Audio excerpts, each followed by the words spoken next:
new investigation will put behind the bars Soros and Obama. Senator Ted Cruz and his posse finally decided THT coming out with guns blazing, ready to corner former President Obama and George Soros once and for all. The Republican crew is beginning what will be an extremely thorough investigation into Obama's influence in politics in foreign countries. Mind you, the money that was spent by Obama overseas was all done so with hard-working taxpayers' money. And not to mention done through George Soros' USAID organization. The Republican senators are demanding that Secretary of State, Rex Tillerson, immediately delve into the investigation.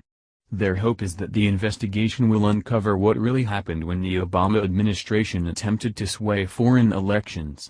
The way that they went about this was by using United States taxpayers' funds to extreme and sometimes violent political activists.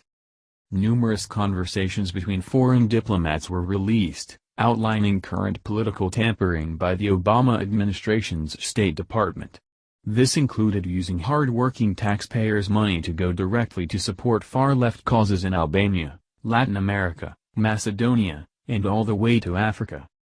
According to the letter, which was authorized by Republican Senators Mike Lee, Utah, Jim Inhofe, Oklahoma, Thom Tillis, North Carolina, Ted Cruz, Texas, David Perdue, Georgia, and Bill Cassidy, Los Angeles, it appears that a large percentage of the State Department's funding went into organizations run and supported by liberal leftist billionaire George Soros himself. The group of senators is requesting that Tillerson launch a full-scale investigation in order to figure out the truth behind the funding efforts. This will allow them to figure out once and for all exactly how the Obama administration tried to promote left-wing causes and political parties around the entire world. The newest finds prove efforts by the Obama administration to directly send taxpayer money to Israeli organizations that openly opposed Prime Minister Benjamin Netanyahu in the country's most recent election. Leaders from many different nations decided to figure out a way to inform lawmakers about the activities under investigation.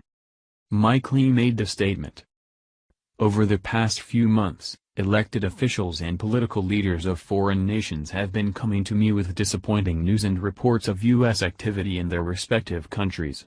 This includes reports of diplomats playing political favorites, USAID funds supporting extreme and sometimes violent political activists, and the U.S. government working to marginalize the moderates and conservatives in leadership roles. This sort of political favoritism from our missions around the world is unacceptable and endangers our bilateral relationships, Lee declared. Let's hope these guys can get to the root of what really went down during Obama's time in office. It's time we find out what happened to our hard-earned money. After all, it wasn't Obama's money to give Soros in the first place. I think we can all agree that these senators are doing us a favor by really trying to display Obama and Soros for who they really are, crooks. After all, these two are only billionaires because of other people's money.